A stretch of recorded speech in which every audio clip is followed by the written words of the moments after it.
அல்லாஹுடைய நல்லடியார்களே, தப்சீருடைய பாடம், குர்ஆனுடைய தப்சீருடைய பாடம் நடக்குது.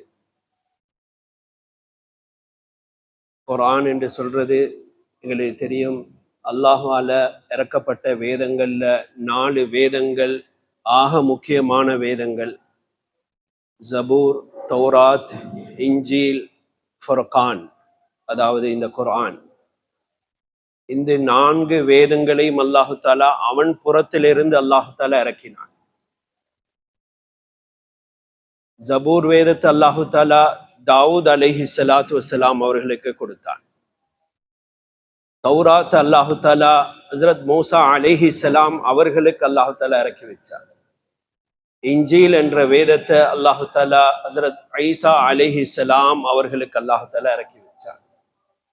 அதே போல ஃபுர்கான் என்று சொல்லக்கூடிய நாங்கள் ஓதக்கூடிய குர்ஆனு முஸ்ஹஃப் என்பதாக சொல்லுவோம்.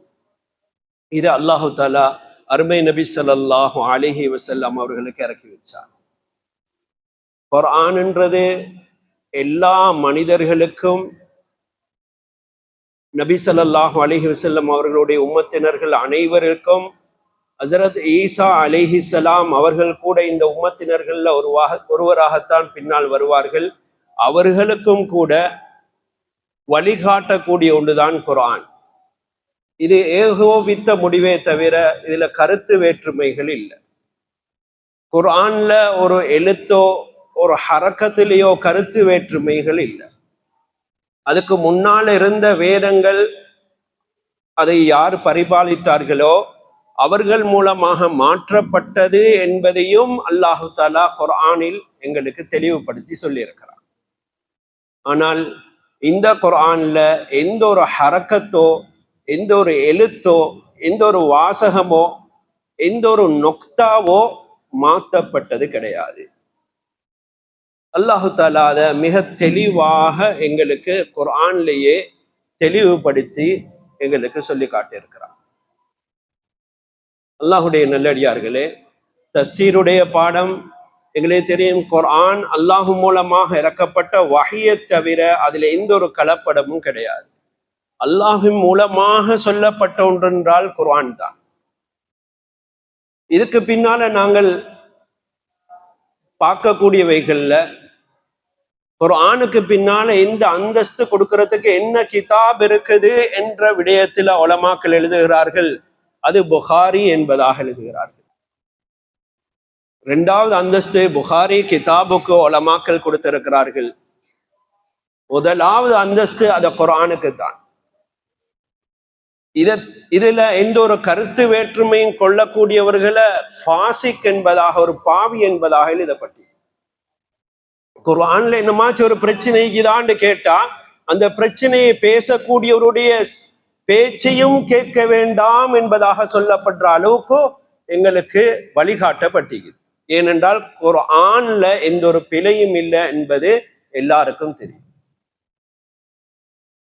அல்லாஹுடைய நல்லடியார்களே, குர்ஆனை யார் விளங்கோணும்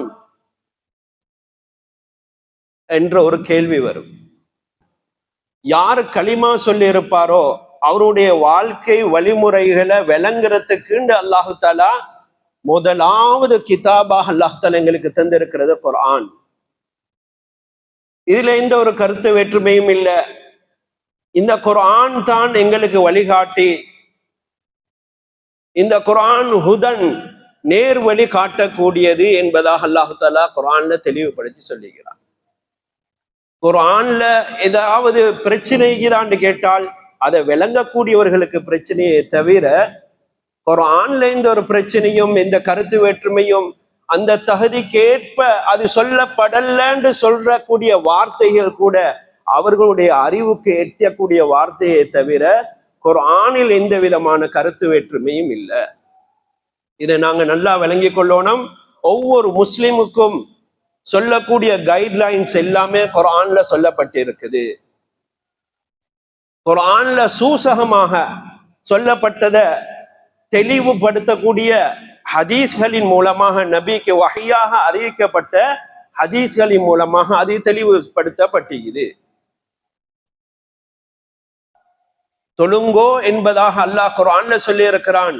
அது எவ்வாறு தொழ வேண்டும் என்றும் சில இடங்கள்ல சொல்லப்பட்டிருக்குது. ருக்குஅ பத்தி, சுஜூத பத்தி ஒவ்வொரு இடத்துல சொல்லப்பட்டு இருக்குது. ஆனா பரிபூரணமாக அது ஹதீஸ்ல சொல்லப்பட்டிருக்குது. குர்ஆன விளங்குறதுக்கு ஹதீஸ் தேவைப்படுது, ஹதீஸ விளங்குறதுக்கு குர்ஆன் தேவைப்படுது. ஆனா குர்ஆன் ஹதீஸுடைய நஸ்ஸாக இருக்குது. நஸ் என்று சொன்னா குர்ஆன் ஹதீஸுடைய அடிப்படையாக இருக்குது. குர்ஆனை பத்தி பேசும் பொழுது குர்ஆன் அது அதனுடைய தஃப்சீர் அல்லாஹ் தஆலா குர்ஆன்லயே சொல்லி இருப்பான். குர்ஆன்ல லேசாக சொல்லப்பட்டிருந்தால் அது ஹதீஸ் குர்ஆன்லயே இருக்கும். இதுதான் ஆக பெரிய தஃப்சீர். இரண்டாவது அந்தஸ்து கொடுக்கப்படுது. குர்ஆனுடைய ஆயத்துக்கு குர்ஆன்லயே தஃப்சீர் இல்லாட்டி அது ஹதீஸில் சொல்லப்பட்டிருக்கும். ஹதீஸில் சொல்லப்பட்டிருக்கும். தொழுங்கோ என்பதாக சொல்லப்பட்டிருக்குது. தொழுக 5 தொழுக என்பதாக குர்ஆன்ல சொல்லப்படல. 3 தொழுகையை பத்தி தான் சொல்லப்படுது. ஆனா குர்ஆனை பத்தி, குர்ஆன்ல தொழுகையை பத்தி சொல்லக்கூடிய விடயத்துல தொழுகையை பத்தி தெளிவாக ஹதீஸ்ல சொல்லப்பட்டிருக்குது. 5 நேர தொழுகை என்பதாக சொல்லப்பட்டிருக்குது. இந்த குர்ஆனை அல்லாஹ் தஆலா சொல்லி காட்டுறான். அலிஃப் லாம் மீம் ذَلِكَல் கிதாபு லா ரைப ஃபீஹ். குர்ஆனை பத்தி சொல்லும் பொழுதோ இந்த குர்ஆன் இதுல எந்த டவுட்டும் இல்லை, எந்த சந்தேகமும் இல்லை. லா ரைபன்னு சொன்னா அந்த சந்தேகப்படுறதிலையும் ஒரு சந்தேகம் வரலாம், அப்படி சந்தேகமும் இல்லை. 100% சந்தேகம் இல்லைன்ற வார்த்தை தான் லா ரைப. நாங்க எப்படி லா இலாஹ இல்லல்லாஹ் என்று சொல்றோமோ, அல்லாஹ்வை தவிர வணங்குறதுக்கு வேற யாரும் இல்லை, வணங்குறதுக்கு தகுதியான எந்த ஒன்றும் இல்லை என்று லா இலாஹ என்று சொல்றோமோ, அதே மாதிரி லா ரைப சந்தேகம் இல்லை. ரைபுண்டா சந்தேகம், சந்தேகமே இல்லை. ஹுதன் லில் முத்தகீன், இது யாருக்கு வழிகாட்டும்? அல்லாஹுவை பயப்படக்கூடியவர்களுக்கு மாத்திரம்தான் இது வழிகாட்டும். இது ஆக பெரிய ஒரு சப்ஜெக்ட். குர்ஆன் வழிகாட்டுறது அல்லாஹுவை பயப்படக்கூடியவர்களுக்கு மாத்திரம். ஹுதன் லில் முத்தகீன், இந்த தக்வால எந்த அந்தஸ்தில் இருப்போமோ அந்த அளவுக்கு அந்த குர்ஆனை படிப்பது, படிச்சு கொடுப்பதன் மூலமாக, அதுல கிடைக்கக்கூடிய அறிவு மூலமாக அல்லாஹுடைய தக்வாவுடைய அந்தஸ்தை அடைஞ்சு கொண்டே போகலாம். ஹுதன் லில் முத்தகீன், இதோட கைட்லைன்ஸ் யாருக்கு பிரயோஜனம் தரும்? அல்லாஹுவை பயப்படக்கூடியவர்கள். இன்னொரு ஆயத்தில் அல்லாஹு தஆலா சொல்லி காட்டுறான். யுதில்லு பிஹி கஸீரா வ யஹ்தி பிஹி கஸீரா, அதிகமான பேர் வழிகெடுவார்கள். வ யஹ்தி பிஹி கஸீரா, அதிகமான பேர் நேர்வழியும் அடைவார்கள். முதலாவது வார்த்தையே இந்த குர்ஆனின் மூலம் வழிகெடுவார்கள். இதை பிழையாக விளங்கி கொள்ளக்கூடாது. குர்ஆனை தக்குவா இல்லாம நேர்வழி அடையோணம் என்ற ஒரு வாழ்க்கையில தன்னை ஆக்கி கொள்ளாம குர்ஆனை பத்தி ஆராய்ச்சி செஞ்சால் அவருடைய சிந்தனைகள் அல்லாஹுடைய நேர்வழியை விட்டு மாறினதுனால அவருக்கு கிடைக்கக்கூடிய கருத்துகளும் அவ்வாறுதான் இருக்கும். உதாரணத்துக்கு நான் ஒன்றை விளங்கப்படுத்துறேன். ஹஜ்ரத் மரியம் அலைஹிஸ்ஸலாம் அவர்களுக்கு ஒரு தகப்பன் இல்லாமல் ஈசா அலைஹிஸ்ஸலாம் கிடைத்த வரலாறு எல்லாருக்கும் தெரியும். இந்த நேரத்துல இவர்களுக்கு ரூஹ் ஊதப்படுது, பிள்ளை கிடைக்கிறதுக்குரிய அறிகுறிகள் விளங்குது. இவர்களுக்கு உணவு கொண்டு வந்த ஜக்கரியா அலைஹிஸ்ஸலாம் அவர்களே உணவு கொடுக்காமல் நின்று விட்டார்கள். இந்த நேரத்துல இவர்களுக்கு அல்லாஹு தாலா அந்த மஸ்ஜிதுல மெஹராபுக்கு பக்கத்துல இருந்த இடத்துல தான் வாழ்ந்தார்கள். அந்த இடத்துல இருந்து வெளியே வர வேண்டி வந்துச்சு. காரணம் பசி. வெளியே வர்றார்கள். வர்ற நேரத்துல பார்த்தா ஒரு காய்ந்த ஈச்ச மரம் இருக்குது. மேல இலைகளோ குலைகளோ காய் காய்த்த எந்த ஒரு அறிகுறியும் இல்லை. அல்லாஹு தாலா சொல்கிறான் குர்ஆன்ல அப்படியே சொல்லி கொண்டு வரக்கூடிய அந்த சம்பவத்துல அல்லாஹு தாலா பேரீச்சம்பழத்தை அவர்களுக்கு விளை வைக்கிறான். அது மட்டுமில்ல, ஒரு கன்னி பெண் யாருமே இல்லாமல் இருக்கிற நேரத்துல இப்படி மாதம் உண்டாகி அவர்கள் இருக்கிற நேரத்தை கண்டா பெண்களும் ஆண்களும் இவ்வாறெல்லாம் பேசுவார்கள். இதை சகிச்சு கொள்ளும் உள்ளம் இல்லாதவர்கள் நான் குற்றமே செய்யவில்லையே, இவர்கள் இவ்வாறு சொல்கிறார்களே என்று அவர்களுடைய மனம் எவ்வளவு தத்தளிக்கும்.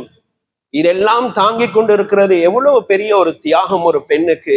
அதுவும் பரிசுத்தவான் என்று அல்லாஹாலா குர்ஆன்ல சொல்லக்கூடிய ஒரு பெண்ணாக அல்லாஹாலா வர்ணிக்கிறான்.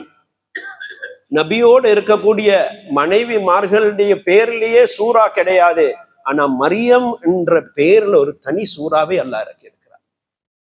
அவ்வளவு சிறந்த அந்த தாய் அந்த தியாகத்துக்கு மத்தியில செய்யக்கூடிய ஒரு விடயத்தை அல்லாஹு தாலா அதை பொருந்தி கொண்டான் என்ற வார்த்தையை அல்லாஹ் தாலா குர்ஆன்ல தெளிவுபடுத்துகிறான்.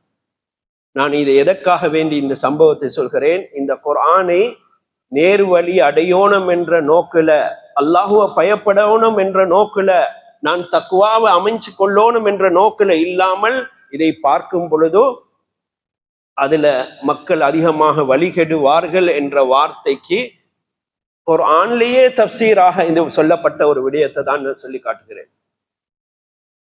அந்த பெண் செஞ்ச தியாகத்தை அல்லாஹு தஆலா நல்ல முறையில் அல்லாஹு தஆலா கபூல் செய்தான் என்பதாக அல்லாஹு தஆலா அந்த தியாகத்தை சொல்லிவிட்டு அல்லாஹு தஆலா சொல்லி காட்டுகிறான். அந்த வார்த்தை ஃபதகப்பலஹா ரப்புஹா பிகபூலின் ஹஸனின்.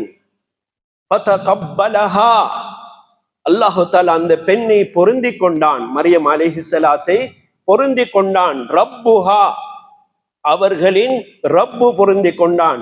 பிகபூலின் ஹஸனின், அழகான முறையில கபூல் செய்து கொண்டான் என்ற வார்த்தையை சொல்லக்கூடிய வார்த்தையை மேல இருக்கக்கூடிய சம்பவங்கள் இல்லாமல் அந்த ஆயத்தை மட்டும் எடுத்து தர்ஜமா செஞ்சால், டிரான்ஸ்லேட் பண்ணி மொழிபெயர்த்து நாங்க பார்த்தோம்டா, இதை எப்படி அந்நியர்கள் இஸ்லாத்தை விட்டு முஸ்லிம்களை வழிகெடுக்கோணும் என்று சொல்லக்கூடிய அந்த மக்கள் இந்த ஆயத்தை கொண்டு வந்து முஸ்லிம்களுக்கு மத்தியில காட்டுகிறார்கள்.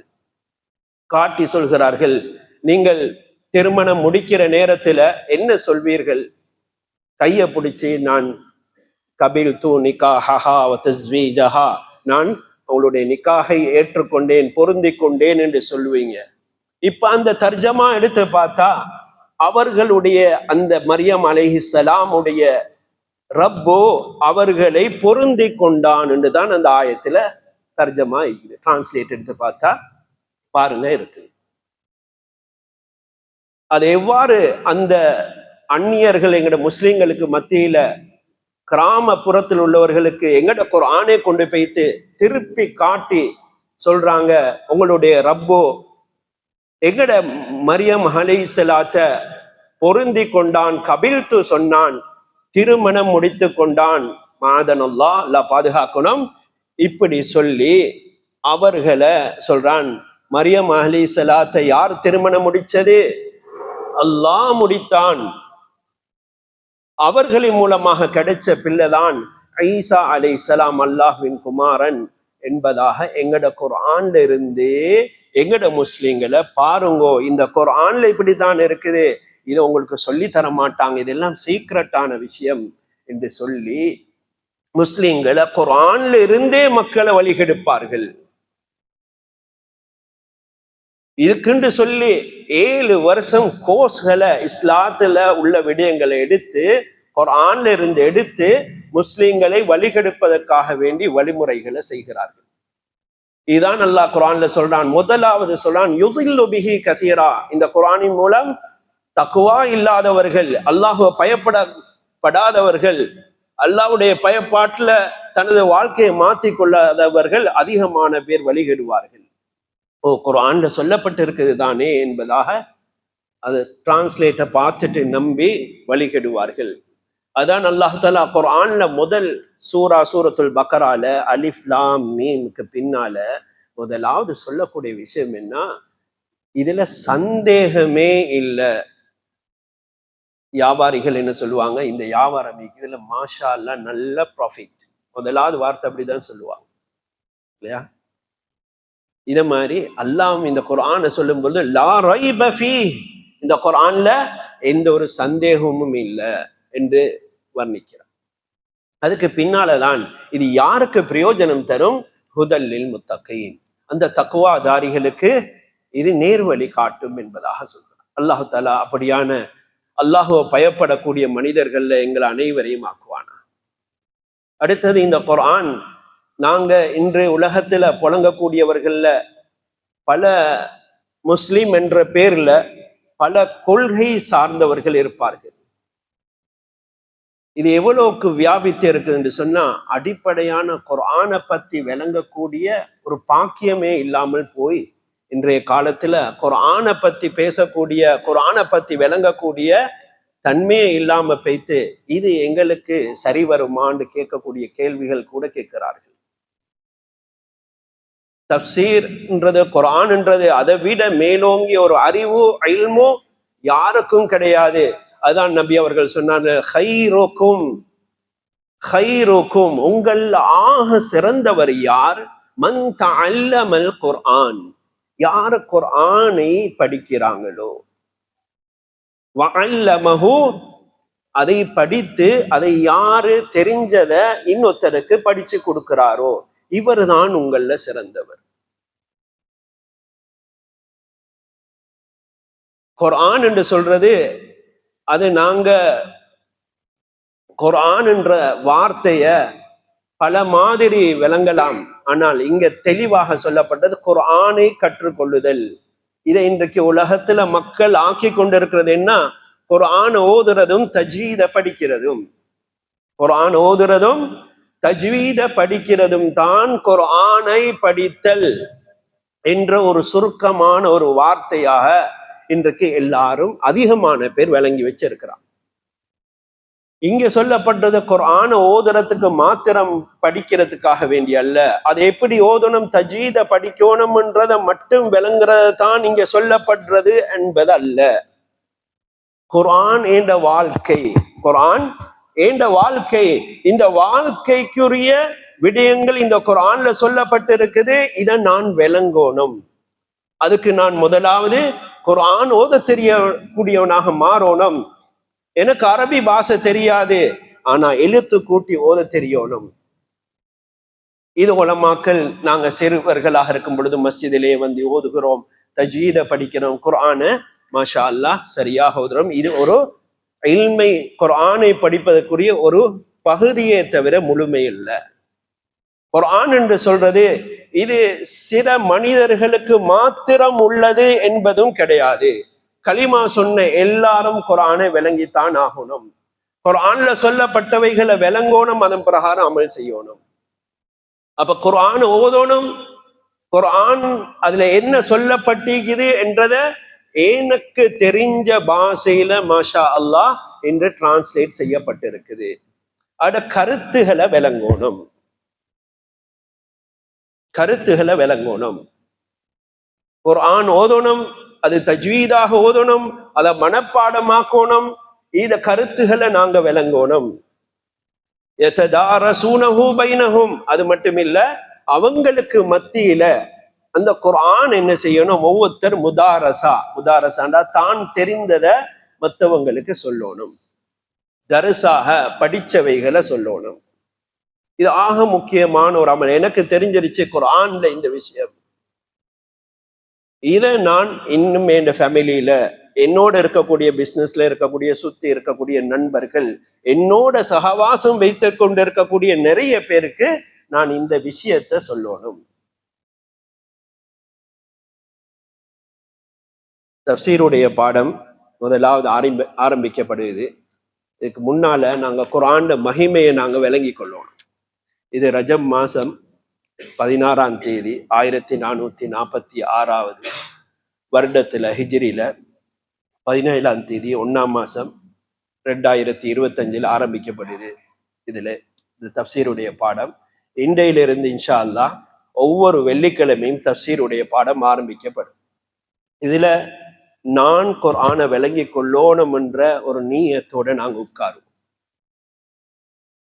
இப்ப நான் உங்களுக்கு தஃப்சீர் பாடம் நடத்துறதுல நபி ஸல்லல்லாஹு அலைஹி வஸல்லம் முதல் இது வரக்காட்டியும் நான் என்ன வரக்காட்டியும் சங்கிலி தொடர், அதாவது அந்த நபி அவர்களை இந்த சஹாபிக்கு படித்து கொடுத்தார்கள், அவர்கள் தாபீன்களுக்கு படித்து கொடுத்தார்கள், தபா தாபீன்களுக்கு படித்து கொடுத்தார்கள் அப்படின்னு சொல்லி இந்த உஸ்தாது வரக்காட்டியும் தப்சீருடைய பாடம் சங்கிலி தொடராக இருக்குது. சனத் என்று சொல்லுவாங்க அரபுல.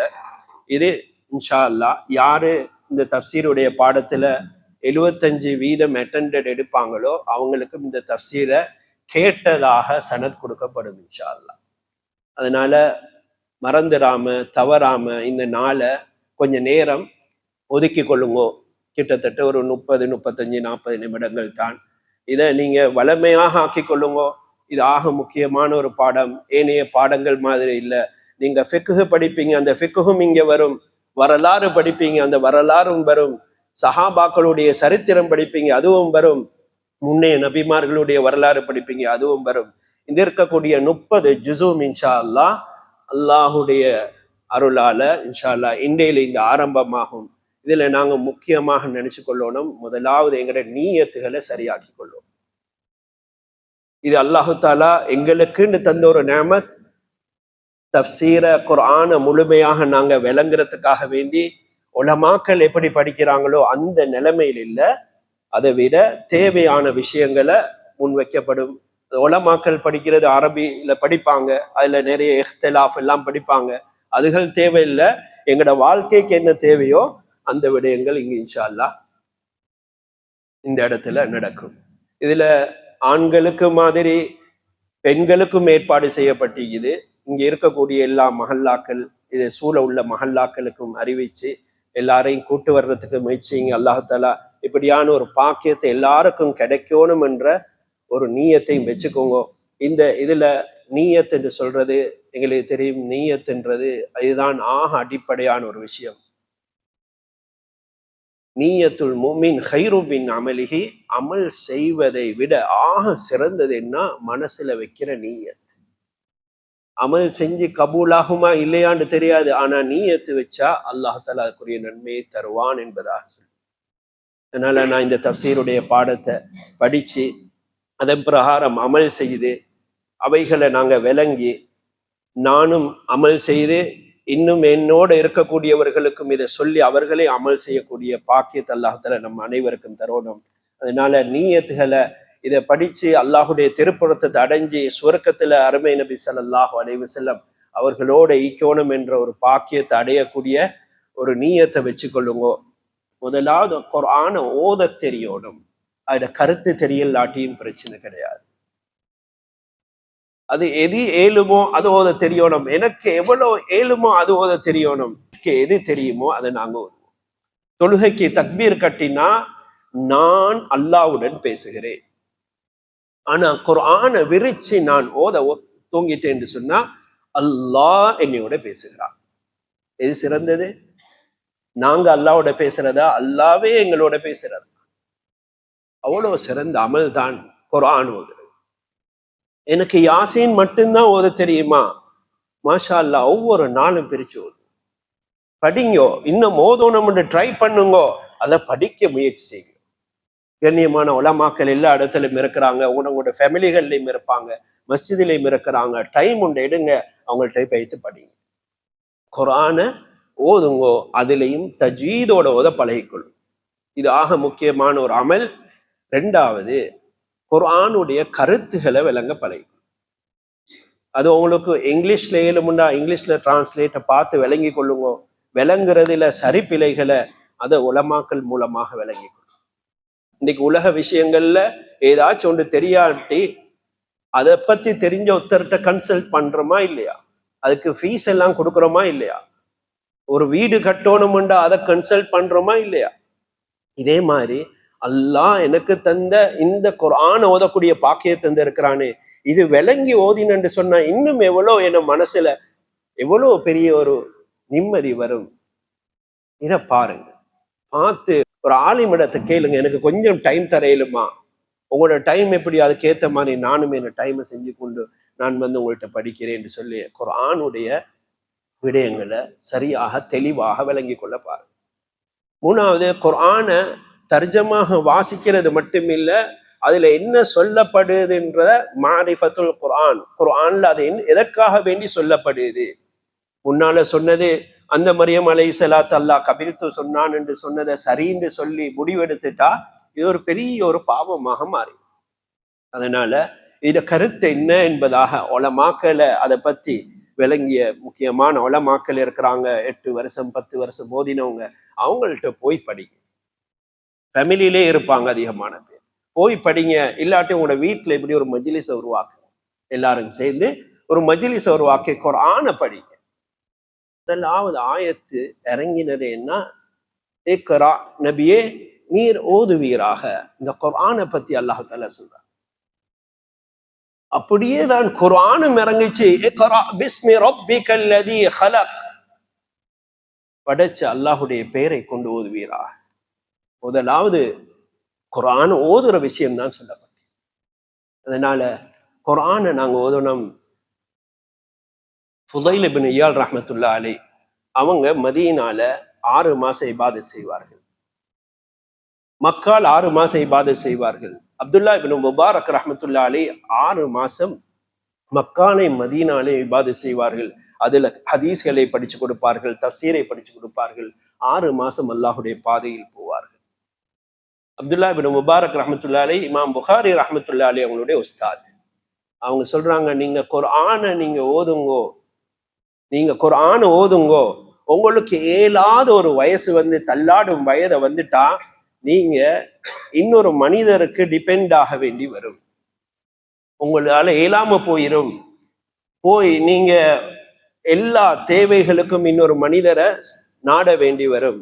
நீங்க குர்ஆன் ஓதக்கூடியவர்களா மாறிட்டீங்க என்று சொன்னா உங்களுக்கு அல்லாஹ் தஆலா இப்படியான ஒரு நிலைமையிலிருந்து அல்லாஹ் தஆலா உங்களை பாதுகாப்பான். இப்னுல் ஜௌசி ரஹ்மத்துல்லாஹி அலைஹி அவங்க சொல்றாங்க, குர்ஆன் ஓதி முடிச்சிட்டாங்கண்டா எனக்கு கொஞ்சம் அறிவிங்க, நான் அந்த குர்ஆன் ஓதி முடிச்சதுக்கு பின்னால ஓதுவாங்களே துஆக்கள், அந்த துஆக்கள்ல நான் கலந்து கொள்ள விரும்புகிறேன் என்றாங்க. கலந்து கொள்ள விரும்புகிறேன். அவ்வளவு விசேஷமானதுதான் குர்ஆன் ஓதுறது. இத வளமையாக ஒரு நாளைக்கு ஒரு ஜுசு 7 மாநாளவு சிலர்கள் இருக்கிறாங்க, ஸ்ரீலங்காலே இருக்கிறாங்க, ஒரு நாளைக்கு 15 ஜுசு ஓதுறக்கூடியவங்களும் இருக்கிறார்கள். 105 வயசுள்ள ஒரு முதிய ஒரு மனிதர் கண்ணாடி போடாம ஒரு நாளைக்கு 25 ஜுசுகள் ஓதக்கூடிய ஒரு மனிதரையும் அல்லாஹ் தஆலா சந்திக்கக்கூடிய பாக்கியத்தின் தான். அப்படியான மக்களும் இந்த பூமியில வாழ்ந்து தான் இருக்கிறார்கள். தற்காலத்துல தஹஜ்ஜுடைய தொழுகையில அவர் ஹாஃபிலாக இருக்கிறார். ஒரு நாளைக்கு 10 ஜுசுகள் வலிமையாக ஒவ்வொரு நாளும் குர்ஆனை தொழுகையில ஓதி வரக்கூடியவர்களும் இருக்கிறார்கள். அதனால நாங்க எவ்வளவு முயற்சி செய்வோமோ அவ்வளவு அல்லாஹ்வுடைய நெருக்கம் திலாவத்துல் குர்ஆன்ல கிடைக்கும். இதே மாதிரி நபி ஸல்லல்லாஹு அலைஹி வஸல்லம் சொன்னாங்க, அப்துல்லா பின் மஸ்ஊத் ரலியல்லாஹு அன்ஹு அவங்களுக்கு, இக்ரா அலையல் குர்ஆன், எனக்கு குர்ஆன் ஓதி காமிங்கோண்டாங்க. யாருக்கு? நபிக்கு கேட்கிறாங்க. அப்துல்லா பின் மஸ்ஊத் ரலியல்லாஹு, எனக்கு கொஞ்சம் குர்ஆன் ஓதி காமிங்கோண்டாங்க. அவங்க சொன்னா, யா ரசூலல்லாஹ் அக்ரஃப் அலைக உன்ஸல், உங்களுக்கு இறக்கப்பட்ட அந்த வேதத்தை நானே உங்களுக்கு ஓதி காண்பிக்கவான்னு கேட்டாங்க. சொன்னாங்க, இன்னி உஹிப் அன் அஸ்மஅஹு மின் கைரி, நான் இல்லாம இன்னொருத்தர் ஓதுறத நான் கேட்கறதுக்கு விரும்புறேன்டாங்க. இபாதத்துல 2 ஒன்று, நான் ஓதுறது, இன்னொருத்தர் ஓதுறதையும் நான் கேட்கறது. பெரிய இபாதத். அதுக்கு பின்னால சூரத்து நிசா ஓதினாங்க. அதுல ஓதிட்டு வந்து கடைசியா ஃபகைஃப இதா ஜஅனா மின் குல்லி உம்மத்தின் பிஷஹீத் வஜஅனா பிக அலா ஹாஉலாஇ ஷஹீதா, இந்த ஆயத்து வரை மோதினாங்க. நபி ஸல்லல்லாஹு அலைஹி வஸல்லம் சூரத்து நிசால இது வரையும் கேட்டுக்கொண்டிருந்தார்கள். நபி ஸல்லல்லாஹு அலைஹி வஸல்லம் அவங்களுக்கே வஹியாக இறக்கப்பட்ட அந்த நபி அதை செவிமடுத்து கேட்கிறார்கள். நபி ஸல்லல்லாஹு அலைஹி வஸல்லம் இதை ஓதுன கேட்டுட்டு சொன்னார்கள், ஃபகைஃப இதா ஜஅனா மின் குல்லி உம்மத்தின் பிஷஹீத், ஒவ்வொரு உம்மத்தினர்களுக்கும் சாட்சியாளர்கள் கொண்டு வருவார்கள். அந்த நேரத்துல உங்களையும் சாட்சியாளர்களாக இவர்களுக்கு கொண்டு வர்ற நேரம் எப்படி இருக்கும் என்ற ஒரு ஆயத்து ஓதுறார்கள். நபியை பத்தி ஓதப்படுது. நபி அவங்க சொன்னாங்க, ஹஸ்புக்கல் ஆன், நிப்பாட்டுங்கோண்டாங்க. அப்துல்லா இப்னு மஸ்ஊத் ரலியல்லாஹு அன்ஹு சொல்றாங்க, ஃபல்தஃபத்து இலைஹி, அவங்கள திரும்பி பார்த்தேன், ஃபைதன் ஐனாஹு தஜ்ரிஃபான், அவங்களோட ரெண்டு கண்கள் இருந்து கண்ணீர் வடிந்து கொண்டிருந்துச்சு. குர்ஆன் அவ்வளோ விசேஷமானது. குர்ஆன் கல்பு இறுக்கமான கல்புகளை கூட மாத்திரும். குர்ஆன் நாங்க ஓதக்கூடியவர்களா மாறும். குர்ஆனுடைய விளக்கம் ஏன் தெரியணும்டா, குர்ஆனை நாங்க ஓதுவோம். குத்திலல் ஹர்ராசூன், பொய் சொன்னவன் அழிந்தே போவான் என்று நாங்க ஓதுவோம். நாங்களும் பொய் சொல்லக்கூடியவர்களாக இருப்போம். இப்ப நான் இந்த கருத்துக்களை விளங்கி கொண்டேன்டா, எனக்கு தெரியும் நான் இந்த பொய்யை சொல்லக்கூடாது. தொல்ஹிக்கும் அம்வாலுக்கும் வலா அவுலாதுக்கும் திக்ரில்லா, உங்களுடைய பிள்ளைகளோ உங்களுடைய பொருட்களோ அல்லாம ஞாபகம் செய்யறதுல இருந்து உங்களைய பராக்கில் ஆக்காம இருக்கட்டும். அப்படின்னா இந்த சோழிகள் அல்லாஹும் ஞாபகம் செய்யாம ஆகிற வேண்டாம் என்று அல்லாஹாலா சொல்கிறானே, இதை ஓதிக்கொண்டே இந்த நிலைமையில் இருப்போம். அப்ப நாங்க அதுல கருத்துக்களை கொஞ்சம் விளங்கி ஓதக்கூடியத நபி ஸல்லல்லாஹு அலைஹி வஸல்லம் மிகவும் வலியுறுத்தி சொல்லி இருக்கிறான். அதே மாதிரி எங்களுக்கு தெரியும், ஹதீஸ்ல வரக்கூடிய ஒன்றுதான், மஜ்தமா கௌமு ஃபீ பைத்தின் மின் புயூத்தில்லாஹ், அல்லாஹ்வுடைய மஸ்ஜிதுகள்ல ஒரு மஸ்ஜிதை நாங்க ஒரு கூட்டமாக ஒன்று கூடி, எப்படி நாங்க ஒன்று கூடி இருக்கிறோமோ இதை மாதிரி ஒன்று கூடி யத்லூன கிதாப் அல்லாஹ், அல்லாஹுடைய குர்ஆனை ஓதி வயததாரஸூனஹு பைனஹும், அவர்களுக்கு மத்தியில் அந்த குர்ஆனுடைய விடயங்களை படிச்சு கொள்றது. இப்படி யார் எந்த கூட்டத்தார்கள் அல்லாஹுடைய மஸ்ஜிதுண்டே இந்த ஹதீஸ்ல வந்திருக்கு, மஸ்ஜிதுல ஒன்று கூடி குர்ஆனுடைய விடயங்களை படிச்சு கொள்றது. இது மிகவும் வலியுறுத்தி நபி அவங்க சொல்லி காட்டினாங்க, அல்லாஹுடைய மஸ்ஜிதுல ஒன்று சேருங்கோ, இப்படி ஒன்று சேர்ந்து படிங்கோ. இது தனிய படிக்கிறது இல்ல, படிச்சு கொண்டு தான் படிச்சத குடும்பத்துகளோட பேய்த்து அதுகளை படிச்சு கொடுங்கோ. அப்படி செஞ்சீங்கண்டா அல்லாஹ் தாலா உங்களுக்கு மீது சகீனத்தை இறக்குவான். இன்றைக்கு எல்லாரும் யோசிக்கிறது தான், நிம்மதி வேணும் நிம்மதி வேணும் என்று தடமாறுறது. அல்லாஹ் சொல்றான், நல்லா உங்களுக்கும் நிம்மதியை தருவான், நிம்மதியை தருவான். வகஷியத்தும் ரஹ்மா, அல்லாஹுடைய ரஹ்மத் உங்களை சூழ்ந்து கொள்ளும். ரஹ்மத்து வந்தா விளங்கி கொள்ள வேண்டியதான், முசீபத்து பெய்தரும். பிரச்சனை பிரச்சனை என்று சொல்றோமே, இங்க சொல்லப்படுறது வகஷியத்துஹும் ரஹ்மா, ரஹ்மத் சூழ்ந்து கொள்ளும். அப்ப முசீபத் போயிரும். வஹஃபத்துஹுமுல் மலாயிகா, மலக்குகள் எங்களை சூழ்ந்து கொள்வார்கள். கிதாபுல எவ்வளவு எழுதி வைக்கின்றா, மலக்குகள் தனது ரெக்கைகளால் எங்களை சூழ்ந்து கொள்வார்கள். எந்த இடத்துல மலக்குகள் இருப்பார்களோ ஷைத்தான் இருக்க மாட்டான். எந்த இடத்துல ஷைத்தான் இருப்பானோ அங்கு மலக்குகள் வரமாட்டான். வதக்கரஹுமுல்லாஹ் ஃபீமன் ஐந்தஹு, அது மட்டுமில்ல எங்களைய பத்தி ஒவ்வொருத்தரையும் பற்றி, யா அல்லாஹ் ஓண்ட குர்ஆனை படிக்கக்கூடியவர்களாக இவர்கள் இருக்கிறார்கள் என்று சொல்லி அல்லாஹ்விடத்துல பெருமை பாராட்டி பேசுவார்கள். இந்த விடயத்தை கொஞ்சம் யோசிங்கோ. நான் படிக்கணும், நான் என் குடும்பங்களுக்கும் போய் சொல்லணும். உங்களால சொல்ல தெரியாது அப்படின்னு சொன்னா, இன்றைக்கு பெண்களுக்கு கூட ஏற்பாடு செய்யப்பட்டிருக்குது, வந்து படிச்சு கொள்ளலாம். ஜும்மாவுடைய நாள் வெள்ளிக்கிழமை முடிஞ்சு இந்த இதை வந்து ஒரு 35-40 நிமிஷங்கள் செலவழிச்சு விடயங்களை விளங்கி கொள்வது. அடுத்தது ஆக முக்கியமானது ஒன்று, குர்ஆனுடைய நோக்கமே அமல் தான். குர்ஆனை படிக்கிறது, விளங்குறது, அதன் பிரகாரம் அமல் செய்யறது. இதைதான் ஆயிஷா ரலியல்லாஹு அன்ஹா சொல்றாங்க, கான ஹுலுகுஹு அல் குர்ஆன். நபியை சொல்லும் பொழுதோ அவங்களுடைய குணம் உண்டு சொன்னா நீங்க பார்த்தீங்கன்னா அப்படி குர்ஆனாகத்தான் இருக்கும், குர்ஆனாகத்தான் இருக்கும். இந்த குர்ஆனை நாங்க விளங்கோணும். அதுக்கு பிறகு நபி அவங்க சொன்னாங்க, ஹைருக்கும் மன் தஅல்லமல் குர்ஆன வ அல்லமஹு, உங்கள சிறந்தவர் குர்ஆனை படிச்சு அதை படிச்சு கொடுக்குறது. குர்ஆனை படிங்கோ, குர்ஆனை படிங்கோ, அதை படிச்சு கொடுங்க. எனக்கு தெரியும் ஒரு சப்ஜெக்ட் தான், பிரச்சனை இல்லை, அதை சொல்லிக் கொடுங்க. அல்லாஹு தஆலா நம்ம அனைவருக்கும் இந்த குர்ஆனை விளங்கி அதன் பிரகாரம் அமல் செய்யக்கூடிய பாக்கியத்தை தந்தருள்வானாக. வஆஹிரு தஅவானா அனில் ஹம்துலில்லாஹி ரப்பில் ஆலமீன். அடுத்த முறை வரும் பொழுது எத்தனை தடவைகள் வந்திருக்கிறார்கள் என்று சொல்லி என்ன செய்யப்படும், அட்டெண்டன்ஸ் எடுக்கப்படும். ஏண்டா 75% வந்திருந்தால் தான் அவங்களுக்கு அதனுடைய ஷஹாதா கொடுக்கப்படும். அதனால முக்கியமாக இந்த மஜ்லிஸ்ல வராம இருந்துடாம வேலைகளை கொஞ்சம் முற்படுத்தி பிற்படுத்தி குடும்பங்களை கூட்டு வந்து இதுகளை கேட்கறதுக்கு முயற்சிங்க. அல்லாஹ் தஆலா ரஹ்மத் செய்வானா. சுப்ஹானல்லாஹி வ பிஹம்திஹி சுப்ஹானக அல்லாஹும்ம வ பிஹம்திக நஷ்ஹது அல்லா இலாஹ இல்லா அன்த நஸ்தக்ஃபிருக வ நத்தூபு இலைக்.